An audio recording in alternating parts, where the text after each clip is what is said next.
May I have everyone's attention, please? We have a new student. That's right, Kitty. Are you trying to make the rest of us feel dumb? I'm not trying to, it's just happening. Dear God, woman.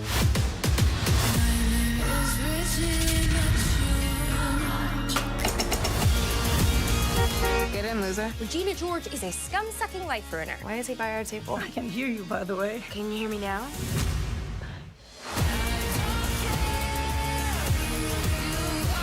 We're gonna make her pay. Girls are made deranged by what's called hormones. WHO. What is going on? Don't worry about it. Dance break.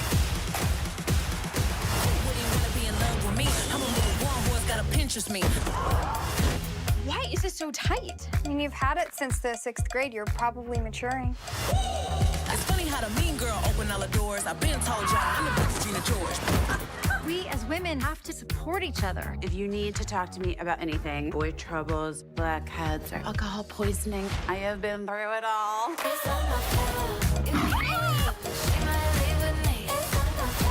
Rachel Hamilton fills her inhaler with vodka.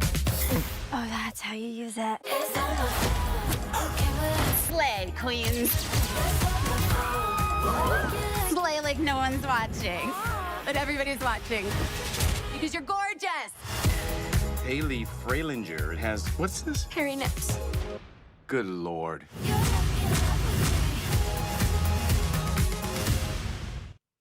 Welcome to the periodic table of awesome. And we are a massive deal. It's a musical. This is so fetch. It is. Stop trying to make fetch happen, Dion. Come on, please. Couldn't make it happen in the 90s. You can't make it happen now. I never tried to make it happen. Actually, I did try to make it happen, but the dog just kept sitting there going, nah. Oh, no. Oh my God, have you been waiting 2 decades to make that joke?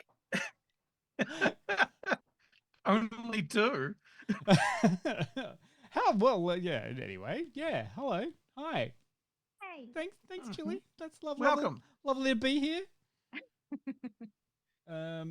Oh. Beautiful singing voice. No. Sorry, it's Quinny. Your connection is terrible. How many times? Like, okay, we need. Oh, for fuck's sake! We need to do another kind of fundraiser of for the love of God, we just need to buy him a cable long enough to plug from his router into his fucking computer. No, you're fine. You're beautiful. I'm sorry. You're gorgeous. I'm sorry. I can hear you perfectly, but apparently, it's just too much to ask. That's all that matters. Yeah, exactly. Nobody gives a fuck what I say. In fact, even if I had a musical number, I'm pretty sure I'd actually. You know what? We should have a musical episode of the Periodic Table of Awesome, but where mine's like dubstep, and it's just whop whop whop. Fuck. No. And I'd just like to thank you, Terry, for jumping in there straight away. Yes, I apologize. I saw it. It's Wednesday. What should we be wearing? Oh shit! Yeah. Technically, Quinny, you've got pink glasses. Yeah. So as far as I'm concerned, every day is Wednesday. Jill's the only one who got the memo. And a little pink star. Yeah. That's about it. I know. Well, I guess. Happy Wednesday. Happy Wednesday. Yeah. What were you doing last night? What were you doing? I was having a blessed night off. Yay. Blessed.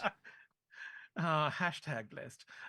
We were thank you to Universal and Warner Brothers. And all those going and watching Dune 2. And how was the very special boy? Oh, so special. So special. He found his big boy voice and his big boy pants, and he put them on with help. And then he yelled. He spent solidly the last third of the film yelling at everybody. Yeah. With his big boy voice. It was very Dune. Film the bucket. Well, this is the thing. Film 10 out of 10. No notes. Well, okay, some notes because there's a review coming. But activation 0 out of 10. No fuck bucket. It's like, I'm sorry. This thing has become a zeitgeist. It's almost as big as the Barbie car popcorn bucket that came out, and the Dune fuck bucket didn't make it to Australia, and I was like, sad. There are so many great popcorn buckets that don't make it to Australia, though, and it causes me a great deal of pain every time I see these things. I'm like, I want one of those. I don't want one of the fuck buckets. Like, just to clarify. Maybe you just a little bit. Maybe just a tiny bit, just to have it on a shelf. Quick question: does anyone have a cinema release chase item that they're after that they've always missed? Like, is it the fuck bucket? Is it like what? Because I have mine, which is a Star Wars. Oh, okay. What's yours? Star Wars Episode 1 drinks caddy that looks like one of the transports from the battle droids that is out. I'd like that, please. Internet. I mean, I wanted the one from the Barbie movie, but it's sold out so quickly here. Yeah. Oh, it actually came out here. There was one that was here that was really nice, but yeah, you had to like pre-purchase it with a pre-order ticket, and it was like, ugh, that shit's too exclusive. I can't be bothered. Apparently, hey, do you have any love of plastic crack? Not this category. No, I can't think of any cinema release candy bar nonsense that I wish I had that I don't have. No, you just sit in the crowd with your Emmy going, good. Oh, I could fit so much popcorn in this Emmy. Just thread the individual slices onto the tips of her wings. That'd work really well, actually. You can tell you have a real Emmy because you know what the fucking thing looks like. They're sharp. I have no idea. They're sharp. I was really worried they weren't going to let us take her on the plane. I love that the TSA is like, no, not allowed to. Can't have your Emmy. Sorry. It was just a really good way to show off the Emmy, to be honest, to like go to the special security place and be like, is okay to bring on, please? Especially because it'd be like, is it okay to bring on? Ma'am, is that an Emmy? Why, yes, it is. Oh, this? Thank you for noticing. Okay. Oh, this old thing. Sorry. I've distracted points out something that I do want to say. Yeah. The D20 that was released for the Dungeons and Dragons movie, the D20 popcorn bucket, I would have fucking loved one of those. Sure. And also they did a Ghostbusters Ecto-1 popcorn bucket. Yeah. Yep. Right. Would have been all over that shit. Oh, well. Sure. Anyway. Yes. Nice. Yes. What are we talking about? We're talking about not to spoil anything. Actually, definitely going to spoil stuff, which is why I've left the spoiler logo straight on there. It's musicals, which is a spoiler. Yes. You know, because nobody told us it was going to be musicals. No, nobody expects the musical Inquisition. And chief weapons are surprised. So this is kind of stemming from the fact that every time a movie gets released these days that is a musical, they seem to be completely against the idea of showing the fact that it's a musical in the trailer. Like, people are getting blindsided by musicals. Weird marketing flex because of the way musicals are. Like, you either love musicals or you hate musicals. And if you get stealth musical and you hate musicals, you're not going to be happy with that. And if you want consent from my musicals, you might not end up seeing a musical. Like, I was literally thinking about this the other day. There's a scale of like musical love, and it's like there's the tragics, then there's the fans, then they're okay, and then you fucking hate them. And the gap between they're okay and you fucking hate them is huge. Yeah. And if you fucking hate them, it doesn't matter what musical, it doesn't matter the breadth of genres and styles that exist in musicals. Just like if somebody sings, like you're fuck this, fucked. I'm out. Yeah. And I have seen a lot of people talking about that when they'll go on to watch a movie and then somebody starts singing and they're what the fuck? What is this shit? I didn't fucking sign up for this. Now, yes, which makes me wonder: is that where the marketers are coming from with these trailers, hiding the musical elements? Maybe for the boyfriends that don't want to watch them. I just or feel the sorry. Girlfriends, I'm not going to be sexist about it, but I'm just feeling sorry for everyone going to see Avatar 3. They're just not going to be ready that it's a musical. Well, the thing that we haven't talked about is the musical numbers in Dune 2. Yeah. I mean, I never thought a sandworm could make me cry, but they did.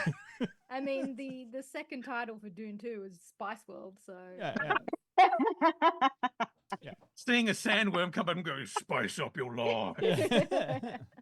I mean, Ben- there are dance numbers where they do the sand walking. That's kind of a nice little soft shoe shuffle, but yeah. Yes. That's spoilers. Come on. Yeah. But I have to say, look, when the trailer for the latest Mean Girls came out, the very first teaser trailer, there was the not a rage. lick of music in it, and I was like, "Why the fuck are they rebooting this? How it can't be that very old. dare you? It How cannot be very that dare old." you. I am Was not my that first old. reaction. Especially considering the know. tagline of it. Not your mum's Mean Girls. I know. I'm like, Fuck how you. dare How very you? dare you. How dare you? Is this I'm not my mum. Shut up. But also seeing like Tina Fey in the trailer, I'm like, bitch, what are you doing? Why are you involved Yeah. in a reboot? Like, Yeah, the what? fuck? What are you rebooting your own reboot? What thing? Yeah. But what is And it? you know, It's- like, make the children watch the originals like we used to have to, like, watch The Breakfast Club. Like, I'm sorry. Yep. What are you doing? But yes, that was my reaction. And also completely ignoring that, like, a shitload of stuff that we thought was awesome in the 90s was just rebooted stuff from the 60s and 70s, which is basically the same thing. Let's pretend that's not, but let's pretend that that isn't a real thing. Oh God, Peter, and just be enraged. That is a curtain that does not need to be drawn back. No, But also when you think about it, like the 80s referencing the 60s, it's just a 20-year cycle. It is 100% a 20-year cycle. Wait, are you that, telling that dress that she wore in Pretty in Pink, that like, the one that she destroys at the end and makes it horrible, even though it's like a super cute vintage piece that references 50s style. So it's like it's a 50s style 70s piece that she like destroys to make 80s fashion. Anyway, Are you trying to somewhat infer that Quentin Tarantino is a pastiche artist who just cuts together scenes from other films that have come before to make new content? I would argue that he's probably not alone in that either. No. Are you saying that Star Wars wasn't its own original property and wasn't based on anything that came before it? Gonk. Yeah, gonk. Anyway. Gonk, you're right there, buddy. Mean Girls. I do find it horrific when you look at like the musicals that we grew up on and you know, and the time differences between their Quinny, settings you and mean everything. like The Sound of Music, of which you have not watched? Thank you, Jill. Yes, well done. I mean, Yeah, I think The hills are alive with the sound of music. Quinny, that's from the film The Sound of Music, which you haven't seen yet. I believe there's Nazis in the third act, but I That's don't know. Indiana Jones. Oh, Which is not a musical. no. Maybe it should be though. I would watch an Indiana Jones musical. But dear. I was still thinking about Grease, which is one yeah, of those ones where I figured you were going for Greece before we had that detour. yeah, that you know, this is a movie made in the 70s, set in the 50s, and looking back with rose-colored glasses on something that now is like us looking back on 2000 basically, and it's like, did time move differently back then or something? Yeah, did you... But then again, this is exactly what we've done here. When was Mean Girls released? The original I don't want to Mean talk Girls? about it. Oh, sorry. We have to. I mean, it is kind of why we're here. Was it not 2001-ish? I'm just It's looking. probably something that we should have like looked up before. 2004. I have 2000. Oh, so it is literally 20 years. Yes. Okay. Mean Girls, which was based on a book. 2004. All right. Well, that's, close enough. Well, I didn't watch it when it came out. So the book that it was based on is 2002, and then Mean Girls came out in 2004. And that's then where I was Mean confused. Girls the musical came out in 2017, and then Mean Girls the musical based on the musical, based on the film, based on the book came out in 2024. Yeah. And was originally slated to be a direct-to-streaming film. And was in much the same way a whole bunch of other of that kind of content was like, oh, actually, maybe this is good enough to put on a big screen because it's either that or we write it off and destroy it. So, yeah. I have a starter question for this one, which is like, how do we feel in general about stage musical adaptations of movies, of pop culture movies? Oh, wait. Quinny. So we're talking please. like Legally So it Blonde? starts as a movie, now I becomes a Broadway musical. Quinny, give us a quick one of how is Spider-Man Turn Off the Dark? Yes. I've also seen Turn Out the Dark. It is. Wouldn't call it a musical. It's a pantomime. It's at best. What was at best a pantomime with Bono and U2 and The Edge going, let's just make some music that kind of goes along with this. What was the fake one that was in Hawkeye that was about the Avengers? Rogers the Musical. See, that's which I love that one because that is now an actual stage musical that goes on in Disneyland, and goes for half an hour or something like that. Yeah, I love that. But as for Peter's question, turning making musicals from movies, I always just take it with a pinch of salt because sometimes I'm like, ugh, cringe. But then I watch it and I'm like, oh, actually, that was really good. Has been done very well. Yeah. So Legally Blonde, I'm like, oh, really? I watched it. It's fucking great.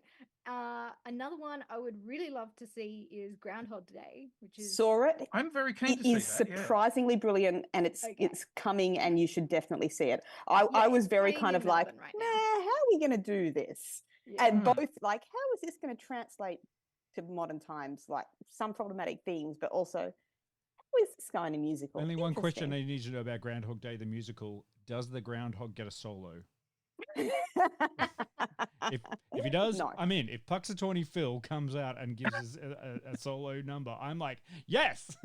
No, but there is some like really fun stagecraft ways to translate some of the plot lines that you would not think are translatable to the stage. I said my piece. No Puxatawny Phil solo. Not going. You know what? Fair. Totally fair. I decided to look up how many there are. Holy fucking shit.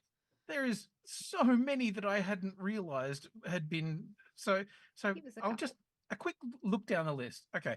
Almost Famous. Didn't know there was a musical of that. God. Amelie. Didn't know there was a musical of that. I've heard of Back to the Future the musical. I would love to check that out. Barbarella the musical. Yep. Big Fish, not something I would have thought, that needs to be a musical. Same with Bend It Like Beckham. Probably not something that needs to be a musical. I reckon that would be a sleigh, though. I would watch that. Yeah. I mean, Bring It On. I've known a few people who've done Bring It On. That makes sense. Translate, yeah. Carrie? As in... I would love to hear the musical numbers from Carrie the musical. Yeah. Doth me in blood. And the one that we will kind of mention is one that I thought, really? The Color Purple. Like, that was, I know it's a thing, but... I thought that this was a Broadway thing. I thought it originated on Broadway. I've never heard of The Color Purple, the musical, but I've never heard of a lot of these musicals, so that's just me. But that is some heavy shit to turn into a musical. Like a shit ton of Tonys like a handful of years ago. Yeah. Like the list keeps going and going. It's fucking crazy. The one that I went excited for. Sorry. The one I was excited for because I heard about it and I've heard 2 songs from it. Batman the musical. Based on the based on the first one from Tim Burton. You mean the Prince soundtrack album? Oh, that would work. Yeah. Fucking sick. It's there are 2 songs that have been recorded from it. One of the songs is the Joker song, Where Does He Get Those Wonderful Toys? And there is another one that I think is one of Batman's songs that was recorded, released. A song called Let's Get Nuts. You want to get nuts? Let's get nuts. Oh dear. All right. Anyway.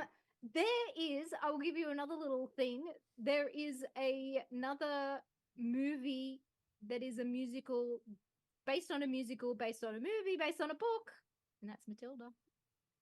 Matilda is Matilda a now has fabulous musical. a filmed movie of the musical version, which I have not watched yet, and I really should. I was devastated to find my niece watching it, and I'm like, bitch, have you watched the original? Because how dare you?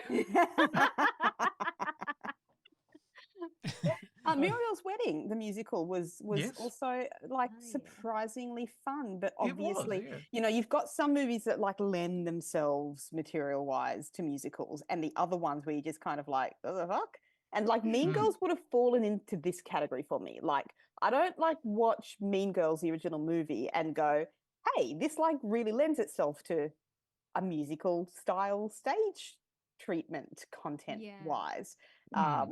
So I never sought it out. I vaguely knew it existed as a stage musical. I never sought it out. I should have watched. Jill did kind of send me a link where I could watch it and speak about it in a knowledgeable way in this forum, and I forgot that she did that, and I did not. So I basically went straight into the movie with zero prior knowledge of them. I didn't listen to the music, which I would always do if I go to a stage musical. I just kind of went, you know what? I'm gonna watch this movie. I'm going to see what happens. Okay, well, Peter, please tell me, based on your going in cold, what did you think of the musical adaptation? I felt like as a stage musical, I would really have enjoyed it. Okay. So it wasn't really reading as a film musical. It felt to me like somebody had run a movie through Google Translate and turned it into a musical, and then ran it back through Google Translate to turn it back into a movie. It definitely loses something in that multiple translation, doesn't it? And I'm not saying I didn't like it.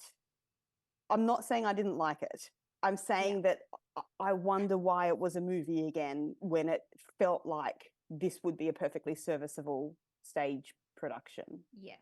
Now, as somebody that has watched the stage production, albeit not on Broadway, but on YouTube.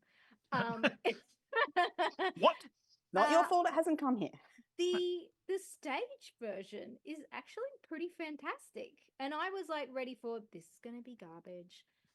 And even at the shaky angle that I watched it on, it was entertaining. And I thought all of the characters were really like well crafted through their songs and how like their characterization was portrayed through the music. And I have to say the film version of the musical does not live up to the stage adaptation. Does anyone not know the story? What do you mean?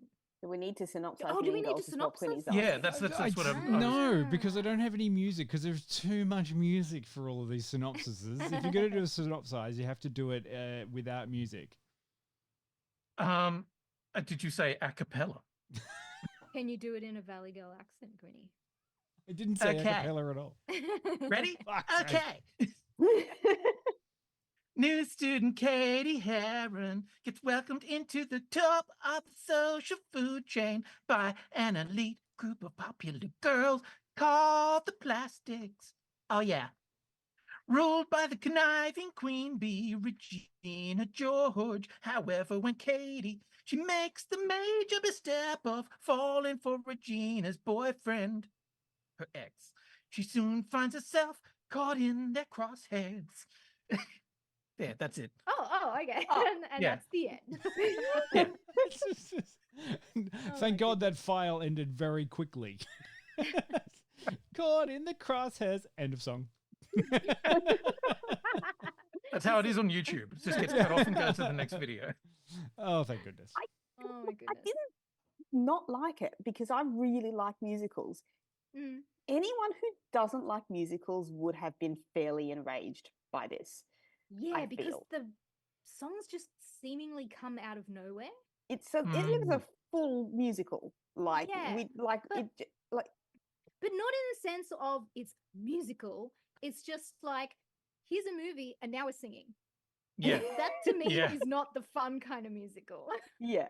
And that's where it kind of like that works on stage because it's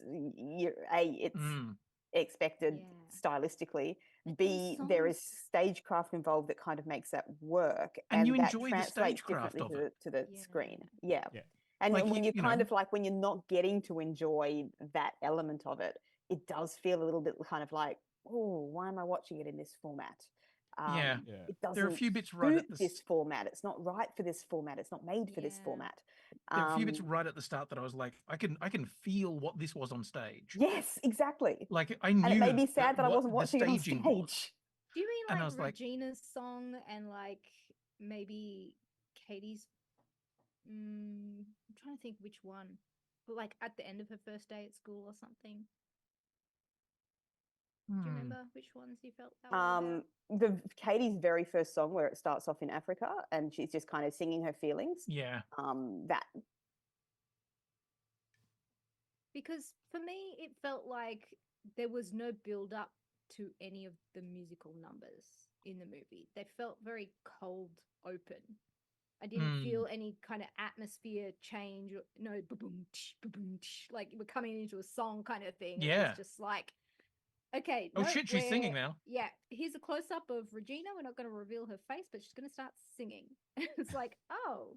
I thought, like, in reference to that sort of saying, the last film like musical that I saw that I thought worked really well with that translation of stagecraft to film was Spirited. I really feel that they had the vibe of this understanding that stagecraft means that you need to have a big, busy stage with a lot of people, like set with people going on about it and making jokes across things one another to start something. Yeah. I had to think for a moment as to what Spirited was, but now I remember. Again, not really sold as a musical, but we've already reviewed Spirited. Yeah. That was definitely sold as a comedy. Yeah, I don't know. There were definitely moments, especially like the cold open and everything, where I felt like, yeah, I'm just watching a musical play out, but there's no benefit for it being a film. Like, and what's more, the staging on a stage probably would have been quite spectacular, you know, with big dance numbers and stuff. Whereas here, it's actually not. It was a lot more peppy and zippy on the stage one, like much more frenetic kind of energy on the stage version of Mean Girls than this movie. This was like more just like kind of sitting in the pocket, kind of, you know, we're cool, we're doing what we want.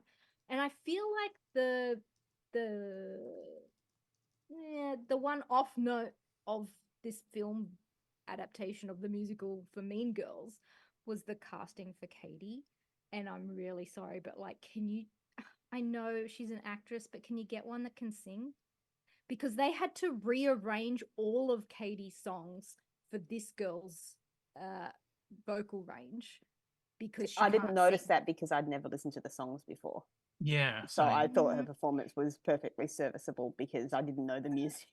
Okay, serviceable, but like, can you appreciate that it was all very like mellow and kind of one flat kind of, because she doesn't have a range? I'm going to have to take your word for it because having not heard the other one, I was kind of like, oh yeah, she's fine. I forgot she's Australian. Yeah, Angry Rice, you know. Yeah. Well done, top darts. Her, like way too simp. Yeah, no, that's completely fine. It's she a doesn't fair live up. She worked for to me as Lindsay's Katie, though. Oh, I don't know. I She really felt like Lindsay's Katie had way more energy. I mean, than this Lindsay's girl. Lindsay, right? Like, you can't out Lindsay. That's the problem. And that is, again, that's also kind of the problem with this kind of remake. You can't expect, like, what are you adding? What are you adding by making this a film again? Like, you know, and it makes it really difficult for the cast because it's such an iconic role, like Lindsay as Katie. You know, how do you then carry that and take that when, you know, it's also in a different format? I think it was like probably a really tricky thing to do. I enjoyed most of the performances, you know, I enjoyed the music and lots of the things about it. I was extremely distracted the entire time about how much Renee Rapp looks exactly like a young Busy Phillips.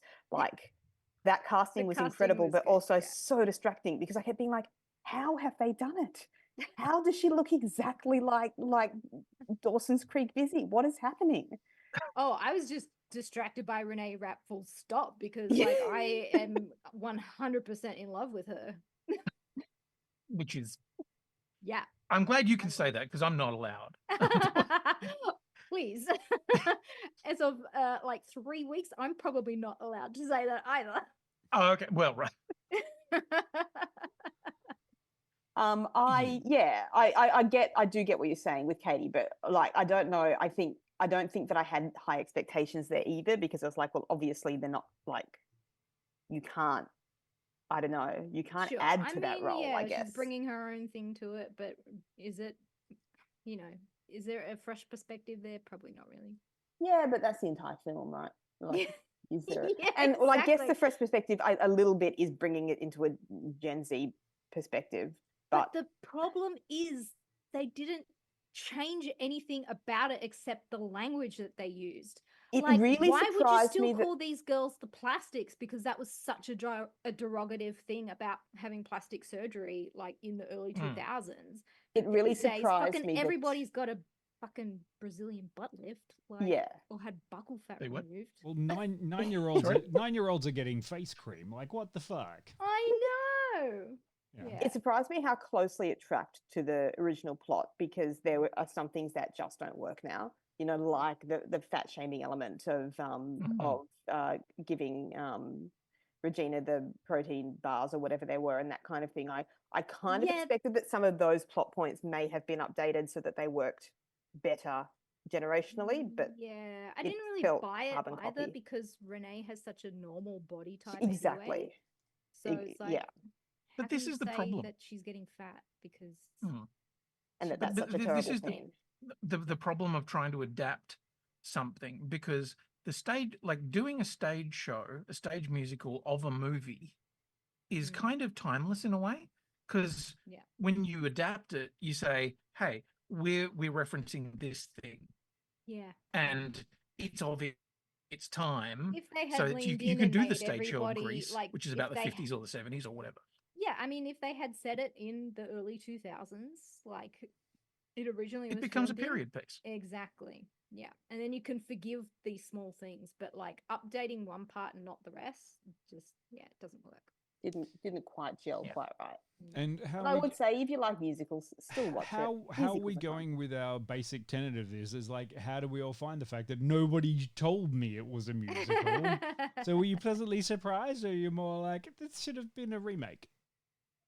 I mean, I enjoyed the performances of the songs, and I thought that the songs were good, and I liked the song that was created especially for the movie that wasn't, Which song was that? musical, so the one that's called "It's Not My Fault," sung by Renee Rapp, featuring Megan Thee Stallion, and Megan was even in the movie, which was really fun. Nice. Yeah, And I so didn't was realise Lindsay, which was also fun. Yeah. Yes. Good. As a non-musical lover, I am an active participant in enjoying some musicals. Yeah. I quite enjoyed the I felt like it opened strong. Like I think I got on board with it when it opened, and then about halfway to maybe 3/4 of the way through, I started going, "This has run out of steam." This is just turning into it. Like you're quite right in saying, as you've all earlier said, that it's a remake. It's not covering any new ground. It had the opportunity to by updating a few things, and it could have provided a new twist somehow on that. But being a remake of a musical version of a stage show of a movie, it's kind of hard. And I feel like everyone kind of ran out of steam at the end, and we're like, "Oh, closing number, we're done. Okay, end of film musical thing." And it started to chill, and then it just kept that pace the whole way, and then it lost steam. Like at the moment where Regina's sharing the burn book around school, there was no sense of drama. Well, I didn't feel any kind of stakes or drama or anything from that moment. There was no fire or rage. It was just like, I'm gonna sing while I write all these nasty things and then show it to everybody else. I'm like, I'm buying it. Yeah. And then getting to that end where the breakup of the crown and everyone gets a piece as a metaphor. Okay. And I was like, yay, participation medal for everybody. Yeah. But then... That's how you can tell it was early 2000s. Then just don't have a popularity contest at your end of school dance in the first place. Do they even do that still? I don't fucking. I'm sure they do. I'm sure they do. What Iowa state school did I go to? I don't know. I guarantee you. Iowa don't know. I guarantee you, at the end of graduation from my high school, there was no such thing as a king or queen. No. Were those who survived. It was just like, congratulations, get off the stage. The end. I can't.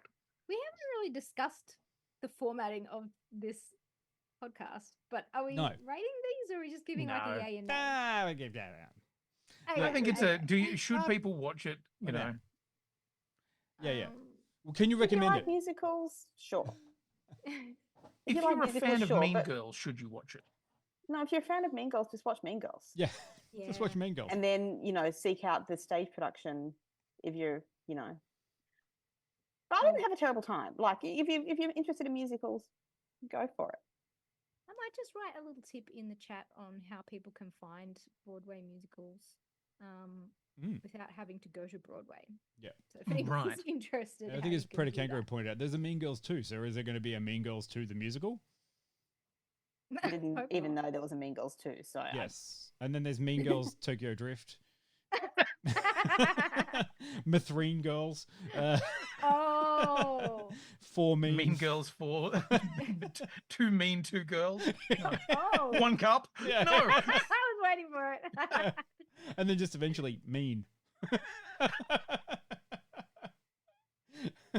And then Girls 10. It's all done. That's it. Like, let's hope they never get to Mean Girls 30. did we all get a vote on this?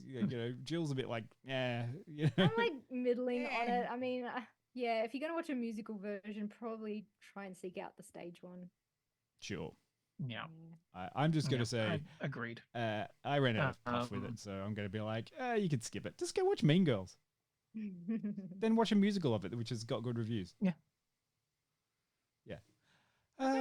Cool. Which one do you want to go? I also feel like this sort of sits in. Oh, sorry, you go. Sorry, Q. You go. Q. Continue on. Sorry, I was just going to say this sort of sits in that same weird thing of like the musical to movie to musical. I got strong flashback weird vibes of High School Musical, the series. Okay, don't fucking come for me on that because I love that series. I'm not coming for you, but there are elements of that where I was like, I feel like we are transferring backwards and forwards between realities It's here. extremely self-referential. It's set in the high school where they film the musical, and the kids all go to that school, and so it's like a thing where every year they do High School Musical. So just we're like all in this together. Just like every high school theater production house ever, or community TV show theater. that gave us Olivia Rodrigo. Right. Yeah. Okay. All right, what's the next one? I don't know. Which one do you want to look for first? I don't know. You look like a bit of a Wonka. to me. Let's do Wonka. Yeah, I don't have the trailer for Wonka. You can find that. But here's a clip from Wonka to find out whether or not you think that this is. Here, try this clip. What are you doing? I'm making chocolate, of course. How do you like it? I don't know. I've never had any. You've never had chocolate? Still no. Well, lucky for you, Noodle. I have a selection of the world's finest ingredients right here in my travel factory.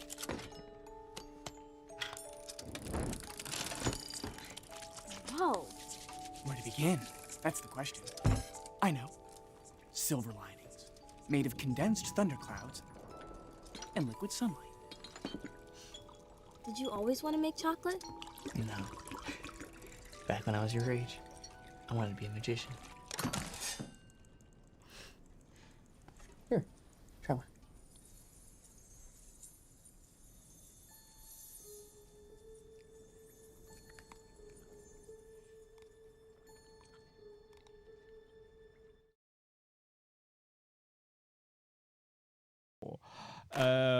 Yes, there we go. Sorry about that one. We all got distracted by the fact it was like, is this the one with the musical songs in it or not the musical songs in it? No, it wasn't the one. Okay, cool. Take so it we're from not us. telling you that it's a musical. Yeah. Yes, I can't believe that we didn't tell you it's a musical. Take it from us that is a musical. Absolutely. Even though it doesn't look like a musical, Wonka has a lot of wonky songs in it. Hey, I liked the songs in Wonka. I had a lot of fun with these, but that's something we can fight it out over. Right. Okay. I will Fine. start the fight.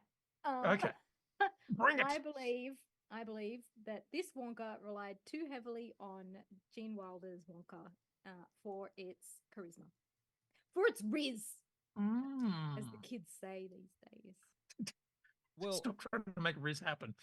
I mean, this is a very interesting one because, like, I watched this not expecting it to be a musical, and there was too many songs for me to understand that it wasn't a musical.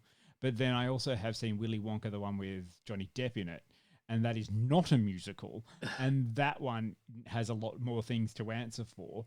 But overall, I highly agree with everyone who goes like, why don't you just watch the fucking Charlie and the Chocolate Factory one where you just get to see Gene Wilder? And if they're gonna remake it or add to the mythos around, it's not a remake. It's a prequel, and Wait, I quite like the fact that it's telling a story before that. I said add to the mythos around it. Just go and get ketamine Gene Wilder, and put him on the stage. Fresh off the bear, he can go and make chocolates. Jeremy Allen White, yes, we know. And he can do the prequel one. I don't need to see Timothée Chalamet, sad boy with mummy issues, be super pleasant about this. Although I can't work out Timmy Chalamet's brand. He is all over the shop with film choices. Well, he was told apparently by what's his name? Doesn't date under 25-year-olds. Leo, don't do superhero movies, and don't do, what was the other one? Oh, and don't do what's expected. Yeah. And I was like, okay, fine. When your what's his name prompt is doesn't date under 25-year-olds, like, you've like slipped in the world. Oh my God. Yeah. Should be a musical about him. But yeah. The Roald Dahl-isms were very prevalent in this film, weren't they? What do you define as a Roald Dahlism? Oh, any kind of ableist behavior. Like, it's like kind of racist. Very shamey. Anything that is not the norm. Yeah. And focused almost entirely on white people. Well. I mean, on the movie that you enjoyed so much, Quinny. But hey, if I couldn't recognize its faults, I wouldn't be much of a fucking review, would I? Look, she's I feel like conflicted. I feel like I'm going to occupy middle ground here. Go for it. Because I do see the value in adding to the mythos of something. Whether Roald Dahl is the thing that we should be focusing on to do that while being very Roald Dahl-y about it, I'm not sure. There was something about this that was almost it for me, because the music was good. It was new. There was some lovely, like, two-handers, like ensemble pieces, duets. There was some really clever music.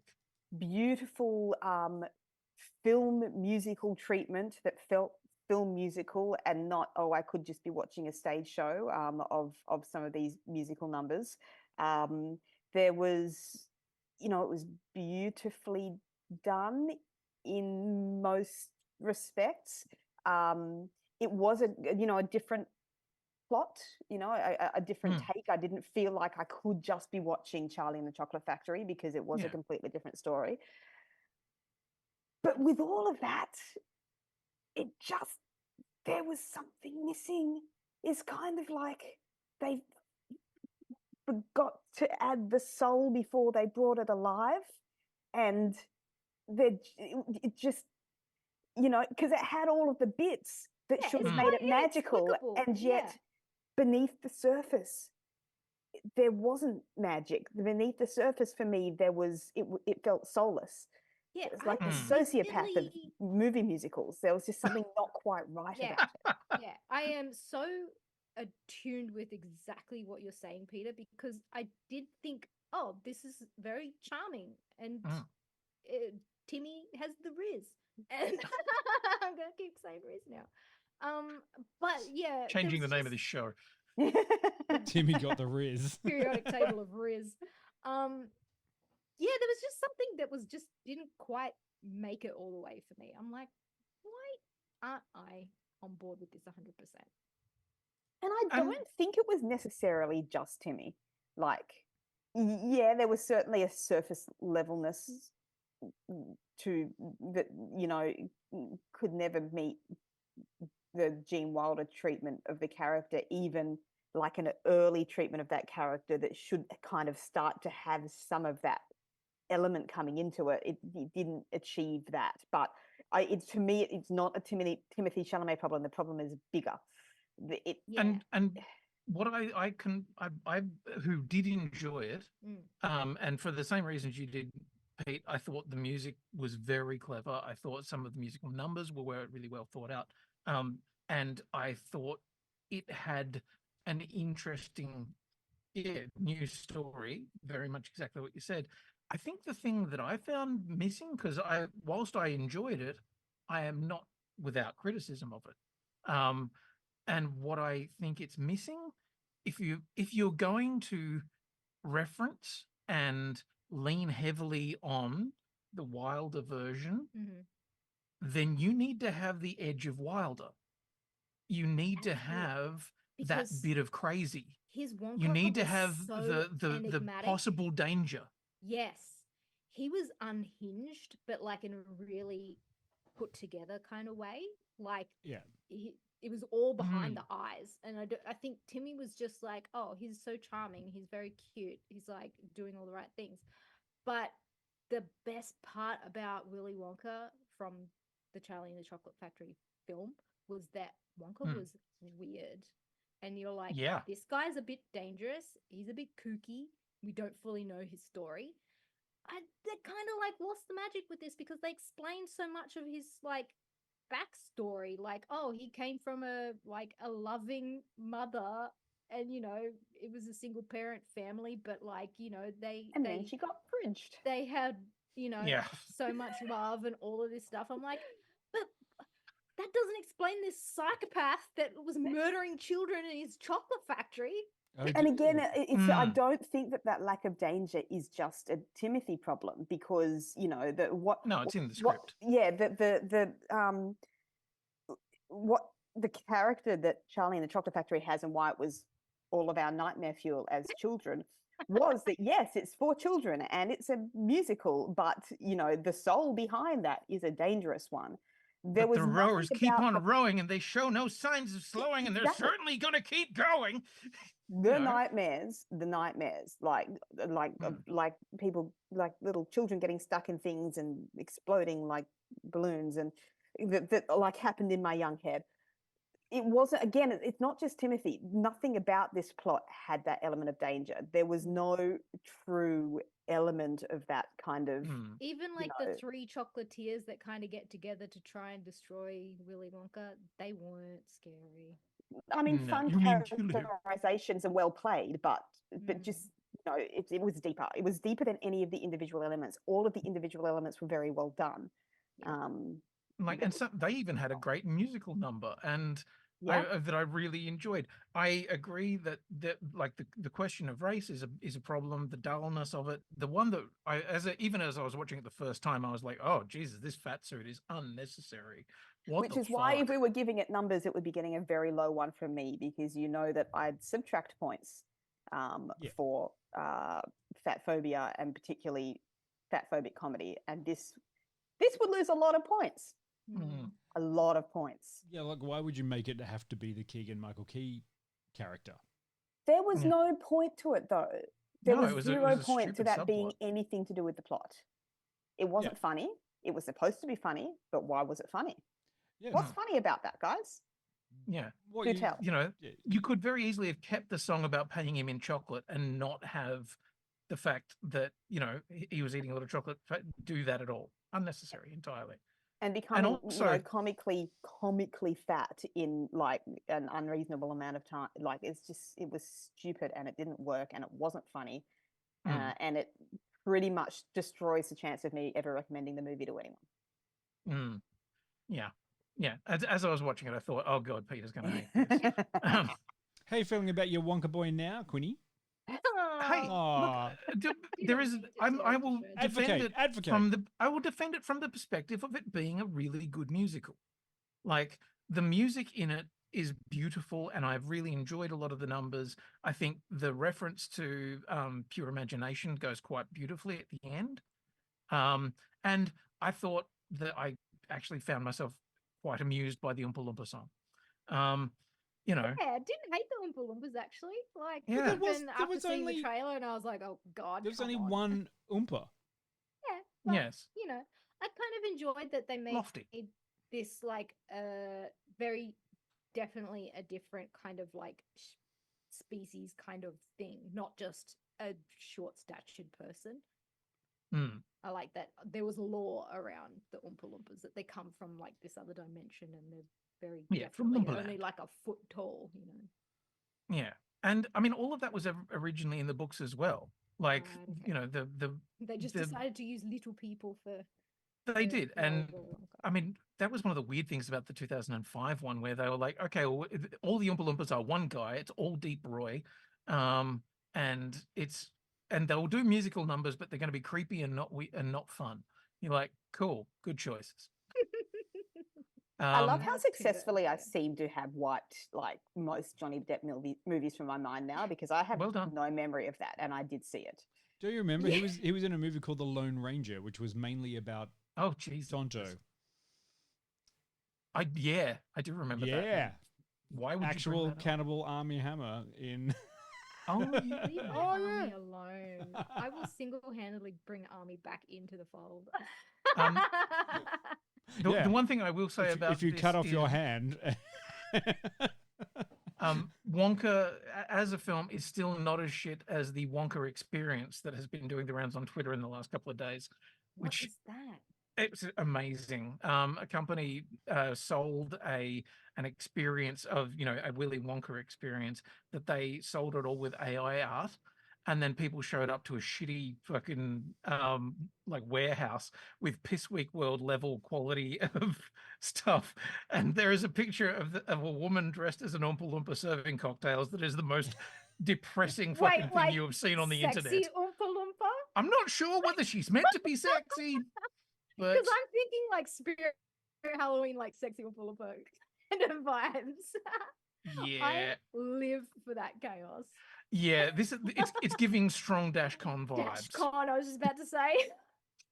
People called the police; they were so pissed off. Oh my god. Okay. So yeah, like the movie may be bad. Dippity Not that do, you have had money removed from you. Oh dear. If you use AI to advertise your shit. Look, I mean, anyway, people will sell stuff on anything just to, if they can get away with it, they can. Kind of like Wonka. I didn't enjoy Wonka. I tried very hard. I tried very hard, but I didn't actually enjoy it by the end. And I was just like, this was unnecessary. Aww. Lots of people there, lots of very great characters and interesting ideas, and he's not a bad Wonka in general. But yeah, I kind of went, I don't need to know Wonka lore. I just need to know.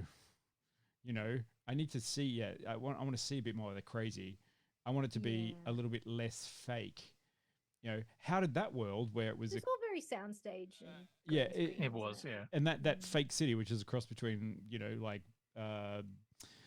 Berlin, London and Prague and all this kind of stuff. Yeah, Whereas I mean, Prague, wasn't the original Charlie and the Chocolate Factory set very definitely in London? Mm-hmm. And it was like poor, decrepit London and this wonderful thing that's the Wonka factory. Yeah, but once again, this is the dark element that I miss, and I think they went way too light with this one. That, like, you talk of, even in the first that film, they talk about the fact that the factory has been closed to everybody for 20-something years. nobody ever goes in, nobody ever comes out. They just sell chocolates, and they're really their best chocolates, but nobody knows what the fuck goes on in there. Yeah. And it's big and it's intimidating and it's scary. It's not a magical place from the outside. Yeah. And I like that.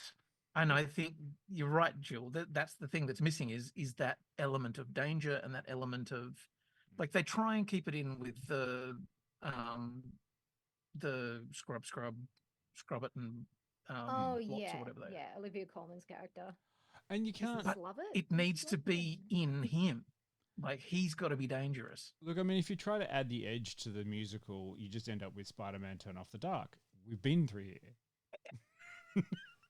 All roads lead to Spider-Man. I do hope Oh that my one God. day somebody goes, let's make a film of that. A film of that. I want to see. No, I don't want to see a film based on the musical Spider-Man Turn Off the Dark. I want to see a film about the production of Spider-Man Turn Off the Yes. Dark, and all the The main documentary, characters yep. are the people in the background going, "Jesus, what have we done?" How my many God. how many Spider-Mans have we killed this week? What Yeah. if it wasn't like an actual documentary, but a mockumentary? Yeah. Now that would be even. I would funnier. watch the shit out of that. Parker Yeah. Posey better be what's her name, Julie. Taymor. Yeah, Julie Haymore.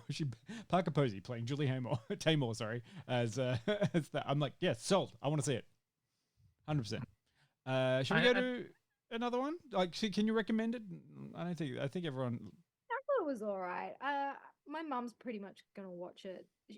I learnt that my 65-year-old, I'm calling her out, mother, has never seen the original Willy Wonka, and that is like of her How? generation. I know. She's like, oh, I really Oh. want to watch. How, Wonka." Quinny? She's like, "I How haven't could seen it, someone though." get to a certain age by never seeing literally staple films of everyone's upbringing that were on television for decades? How? Every fucking Saturday for most of my childhood growing up, there was the Willy Wonka film. I don't remember seeing Sound of Music on TV. It must Oh, have been I've because watched we it recorded it multiple on times and I VHS. would tell. Yep. Yeah. I've I wish seen it this many was a times on musical because TV. I'd have a real fucking intense song right about now. Well, Like, don't- when the emotion is too big for words, we must sing. Quinny, I am with you in solidarity, bro, Climb because there are every so many mountain. movies where someone's like, "Have you seen that?" I'm like, "Nah." They're like, "What the fuck's wrong with you?" So Yeah. See, we've all there is a got really our- good we've all got musical our number things. Yeah. called You Mean You Haven't Seen That? Yes. Um, I think all of us, somewhere in us, have that thing we Oh, haven't God, yeah. seen. No, I've seen it. Yeah. I've seen everything. I've seen it. I've seen it all. I've seen everything. I've seen it all. It's like, mm. Have you seen that one? Tari. Have you seen that one, Dion? Yes. Yeah. Like, Sorry, just- it's- Tari, I don't have the music in front of me. Otherwise, I would. It would It's- be a soulful kind of thing. It's- Very, very, a little like memory. It's but just not. like a Clockwork Orange. I Memory. have literally seen everything apart from the next thing that we're going to talk about because I didn't get around to it. Wow. I got to go to the trailer of this one. It's going to be yeah. I'm a filthy has-been. Yeah, fucking has been. Well, hello there, you wayward sinner. Do you like blood, violence, and depravity of a sexual nature? Oh, Daddy, Do you really expect me to memorize this whole script? Of course you do. That's why you're in hell. What would you say if I told you there was a place to stay that had none of that? Welcome to the Hazbin Hotel. Your last desperate attempt at salvation starts here. So, what do you think? I'm sorry, what the fuck was that? Yeah. One note. This place is about second chances to convince heaven the people of hell can be redeemed. Hi, mister. Go fuck yourself! Have you ever wanted something that was so clear in your mind that you could taste it? You're gonna help sinners? Fucking hilarious! It's a feeling like a rumbling in your gut. I just hope what I'm trying to do here will work. Are you fucking high? Here, hold this. Oh my god, oh my god! For the first time in my life. Holy shit, why? Ready for this, ready to be the... We got 24 hours before the extermination begins. Let's get to work. And although I kind of feel unsteady, now I need to be ready for this. They're gonna fucking die. They're gonna die. For the first time in our lives, we know that we are ready for this. We'll show heaven up like they won't forget. It's time to take a stand. It is time to lend a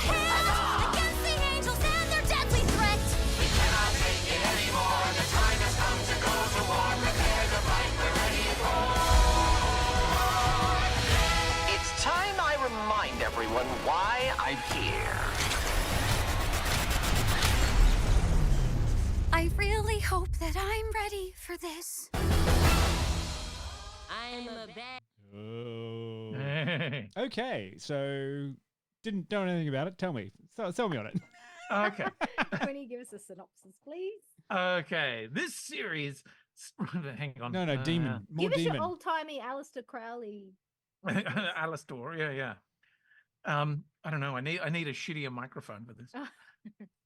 The series revolves around Charlie Morningstar, Princess of Hell, on her quest to find a way for sinners to be rehabilitated and allowed into heaven via her Hazbin hotel, as an alternative to heaven's annual extermination of souls due to hell's overpopulation. It's not a good synopsis, but there you go. So basically, it's a story of Charlie Morningstar, who is Lucifer's daughter, who has decided that she's going to create a hotel that will hopefully rehabilitate souls and let them go back to heaven, because heaven every year goes through and kills fucking everyone in hell. And it's full of swearing, and it's got some very, very interesting musical numbers. And I'm sorry, Pete, it's an animation, and I know. And there is a direct connection between it and Mean Girls, the musical. Is there? Yes. Because the singer who plays Katie in Mean Girls the musical on stage plays Princess Charlotte, Charlie Morningstar, in this. So they got someone who could actually sing. Oof! Ouch! But it's a show about hell, so I'm with you. Yeah. Again, early marketing for this was not musical based. It wasn't until like a week before the show dropped that there was a full trailer, and I'm like, it's a musical? Now I want to watch it even more. Yeah, and I mean, this is right up my fucking alley of so many different things that I was like, oh, okay. So animation. Yeah. Yes. Musical. Yes. About hell. With interesting character designs. Some great voice actors, and yeah, it's just fucking cool. And they swear a lot, and it's very much aimed at adults. Yeah, there's also a really wonderful thing about it in that you will recognize all of the characters because they are based on like biblical lore. So I mean, everybody's in there. You got your Crowley, you got oh Adam. god, I just forgot her name. Oh shit. As in Lucifer's wife. Yeah, Lilith. No, there's another one. It's not Carlotta. It's not Carmine. It's something like that. Fuck, I forgot the character name. Anyway, but it's another like hell character and all that kind of shit. Tari, the one that was the assassin lady. Oh, it was Carmine. Camilla? Oh, I did have it right. Camilla Carmine. Fuck. Yes. That was it. So yeah, all of like these characters that have existed and that you should know of have their own version in this series, and I think that's like another really fun part of it. Yeah, it is a really, I mean, it's an acquired taste. Oh yeah. Like, this is not going to be for everybody. Yeah, but I think anybody that enjoys a bit of like depravity will find something fun about this show. I knew I was totally on board for it the moment that like it started off with a bit of a history of biblical stuff and referenced Lilith and the whole kind of pre-Judeo-Christian belief systems, that I was like, cool, sweet, on board for that. And then when they showed angels, and I was like, oh yes, biblically accurate angels. Yes. Fucking creepy dudes with weird eyes and fucking 7 wings and swords everywhere and shit. Yes. Yes. Do not fear me. Fear me. Okay, cool. Thanks. Okay, I won't. But yeah, then the music hits, and the music hits differently for every single song. Yeah. But what it does for each of them is so interesting. Yeah. Yes, because specifically each song there will have a character moment, so you get to learn about somebody's, backstory, why they're in hell, what they do, and who they are through their song. And the most touching moment for me in this whole series, the thing that like gripped me so hard, was Angel Dust's song, because I connected so hard with that character. I'm like, oh my god, you're my baby now. I love you. I mean, and it's then kind of met on the other side by his duet with the character whose name I can't remember, Husk. Oh my god, I love Husk as well. All these Yeah, characters are just so good. So the one that I think I could sell you on this one, Dion, character of Husk, who is essentially a weird cat demon bartender, is voiced by Keith David. Never heard of him. And get out. Who you say? Is he a singer from the Broadway?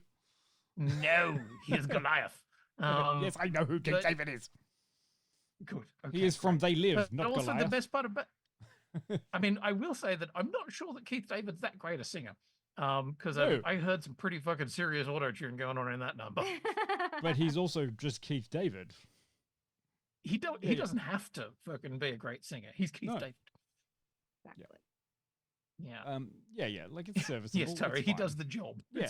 It's well, technically, fine. he could be a demon from hell because he, if you go back and look at it, he is the Thing from the movie The Thing. Oh, right. Yeah. Okay. Sorry, it took me a moment Sure. to work out which thing you were talking I'm sorry. about. I feel I'd have not much to add here because I didn't get around to it. I apologize. It's on the list. Like, I mean, I'll get to, and hey, it's a great trailer and it makes me excited for this. And also, I like adult content. Yeah, it's an easy watch. Yeah. Yeah, an easy Yeah, watch. Yeah. 20, Just trying to 22 convince minute eps. other members of my household to get on board with it is like Sisyphus. Yeah. So, Pete, you've been real quiet, and you have an angelic face on, but I feel like there's some things that you want to say. Not really. I think the test here, I think, was will my love of musicals overcome my ambivalence about animations?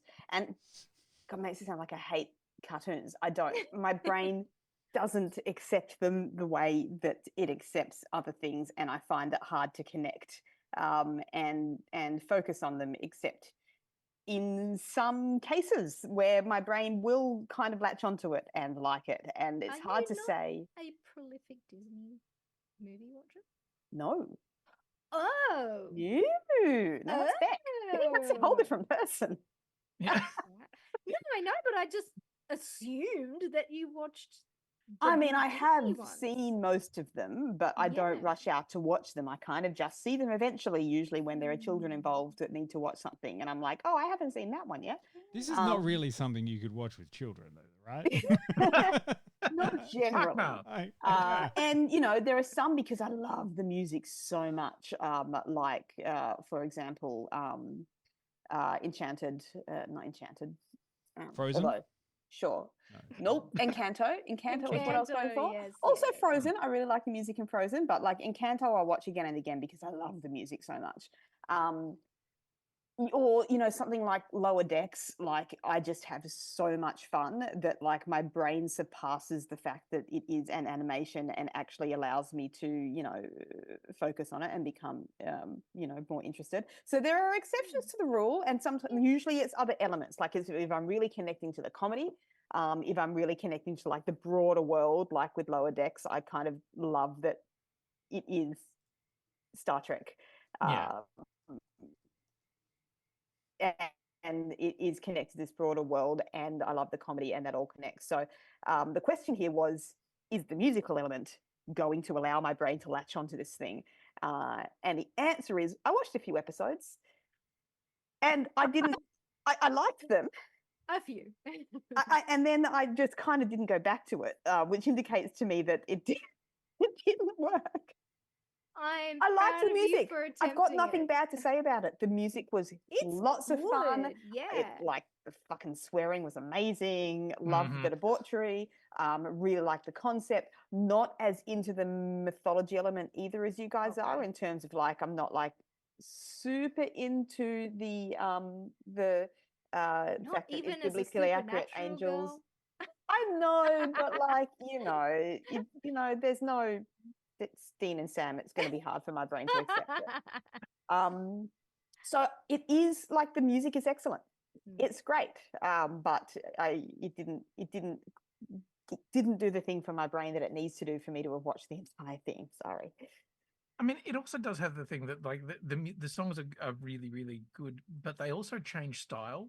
Like, Yeah. so, you know, kind of it's a little hard to hang your hat on if you particularly like a particular style of musical number or whatever. I could see that it to go from, you know, a kind of ragtimey jazz type thing to something like Poison, which is Like rock pop.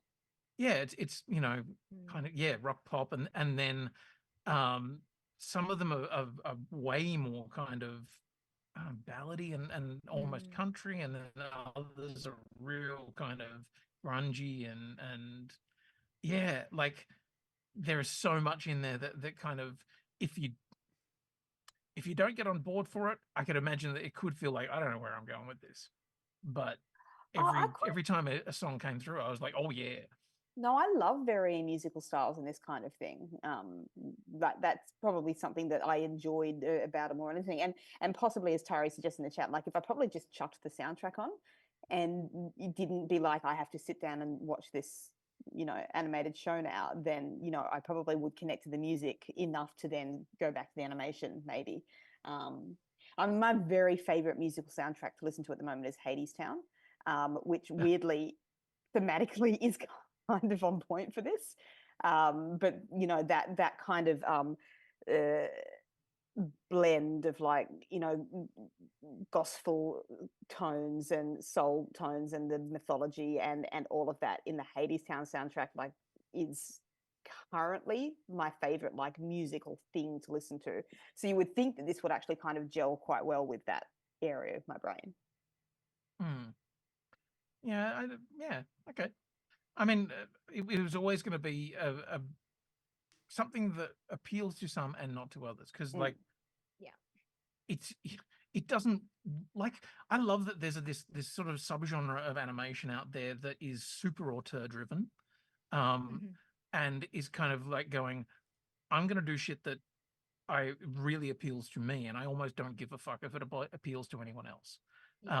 I want it to be super queer. I want it to be super inclusive. I want the characters to be, you know, in some ways utterly dislikable, but at the same time, you know, really funny and stuff like that. And I love that they're like, oh yeah, this is what I was going for. And I'm just happy that there's something like Amazon in this situation who went, yeah, have the money.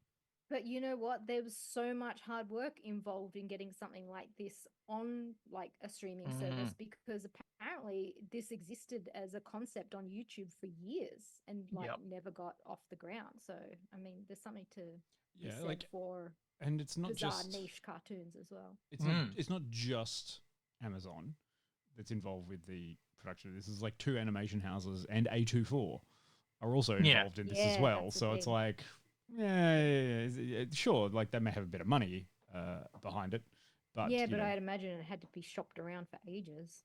But like and there is a spin-off series that I haven't actually watched, which is called Hell of a Boss. Something for us to do on the weekend.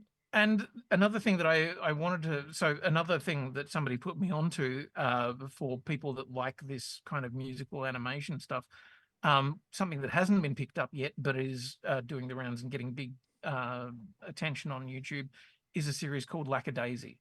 And it's 1920s style jazz, but with like homeless cats and stuff like that. Okay. Yeah. It's fucking got a really beautiful style, and the animation is this quite scratchy kind of unfinished thing. It's worth a look. So yeah, and it's at that stage now where it's like it's still underground, if you will. Yeah. You know, it's got millions of people who have watched it, but it's still, you know, hasn't gotten to the point where somebody's going, oh, we'll pay you a lot of money and take all the sharp edges off. So yes. Well, I feel like I need to go and watch this, so I'm going to say yes. Good. Yes, I think it's well worth the look. Anything's going to be better than Cats. I while I was thinking about it, I was like, oh, what's another musical that I feel like has that real edgy kind of unusual vibe? Because when I was watching this, I kept on thinking, what is it? What's a musical that doesn't give a fuck as hard as this doesn't give a fuck? Mhm. And I kept coming back to Repo, the genetic opera. So Oh my god. yeah. Yeah. Which is another one, which was a stage show that then became a movie.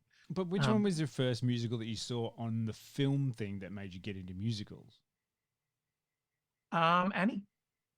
Like when I the was movie, right? Yeah, like 5 or 6 or something like that. I remember watching it and being oddly emotionally invested in it and going, why do I care about this little redhead child? Who was the same age as me at the time. So, Funny that. Yeah. Mine was Rocky Horror Picture Show. I know, How right? old were you when you watched that? Oh, look, I mean, does that matter?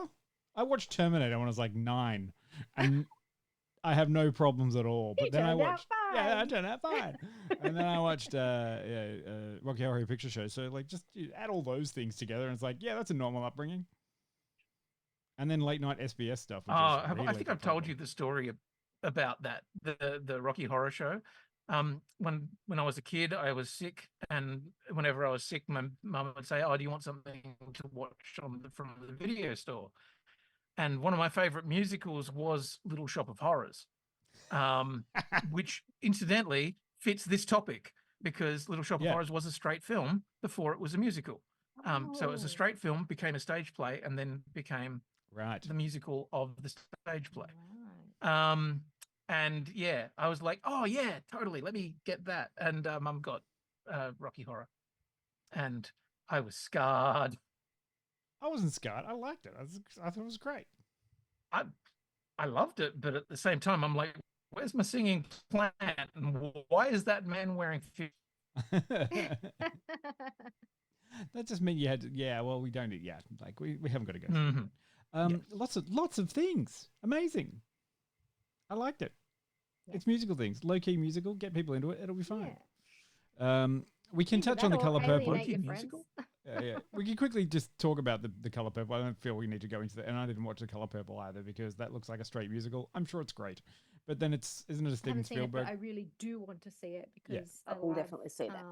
Fantasia from fucking classic first season of American Idol. Like, and I think that's an interesting one because we all have that thought in our head that it had done the same thing of being a musical and then fuck's sake, like stealth musical in the trailer kind of thing.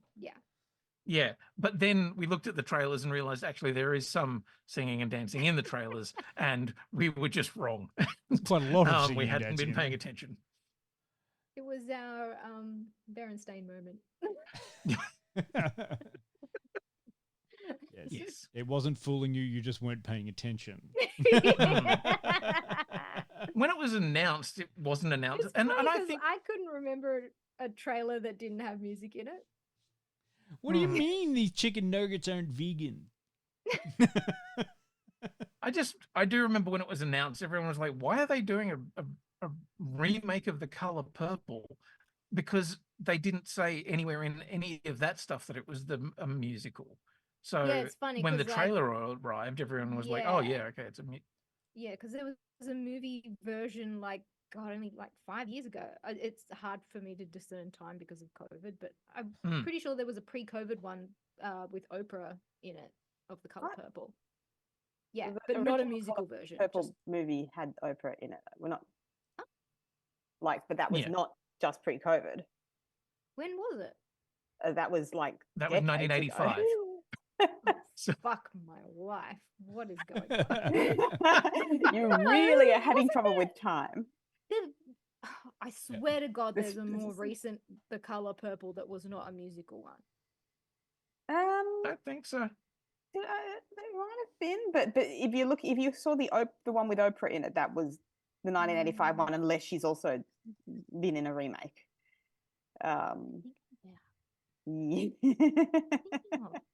Anyway, that was our show for the week.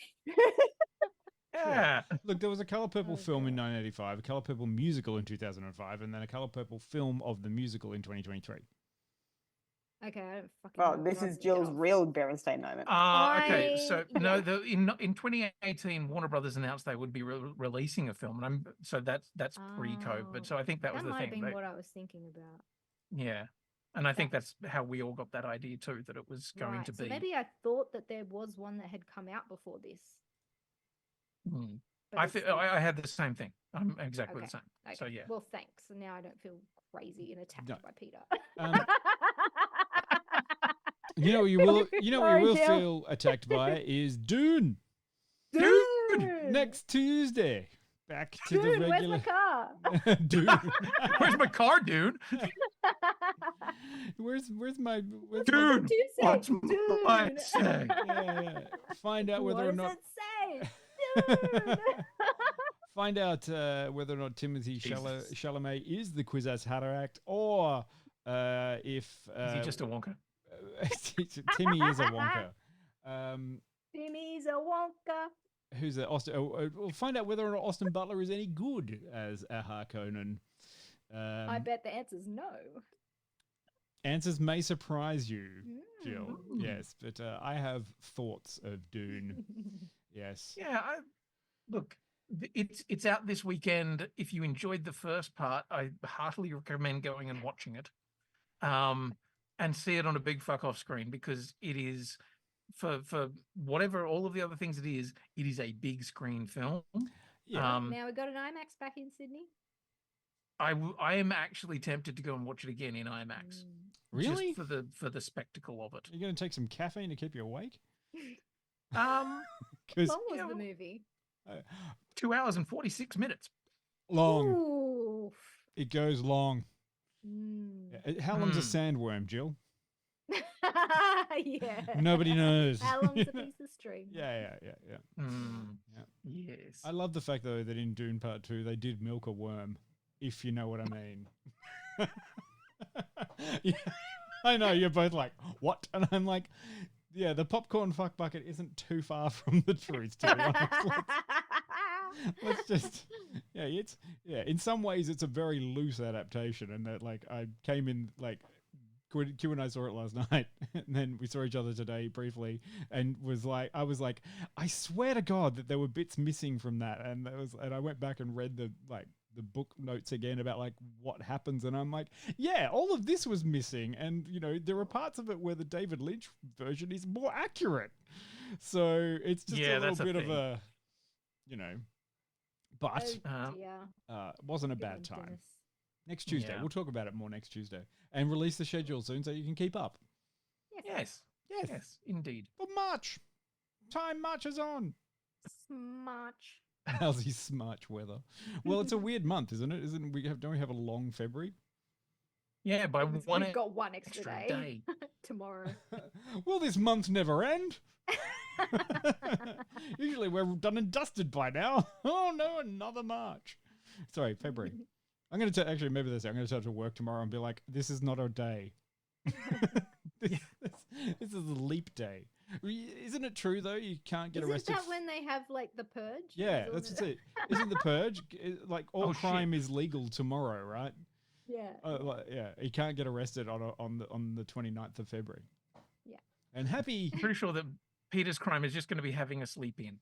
Yeah. and happy 8th... She's like, what can I do? Happy 8th birthday to everyone born on the 29th of February. You're about to retire. Congratulations.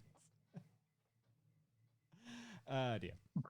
Anyway, I'm gonna thanks for joining us with the musical things. I was going to say we could go and raid somebody, but there ain't nobody to raid at the moment. So Oh, they're getting ready for the purge tomorrow. Yeah, they are indeed. Good journey with the purge. One quick thing I will say though, watch the first episode of Shogun. Oh, Good. It is. Gotta say, I was like, I'm kind of impressed by that. If they can keep that up, go for it.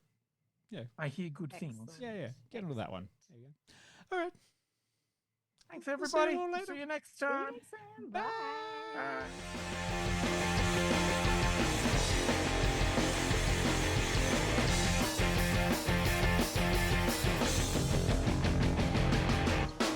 I wanna live in a world full of heroes, not sit here counting zeros in a cubicle downtown.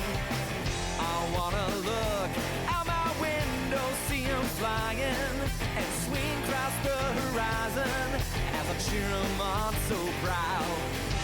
Deep-powered girl keeps staring at her face, and call Colossus and have 'em teach me ways, and then we'd exercise.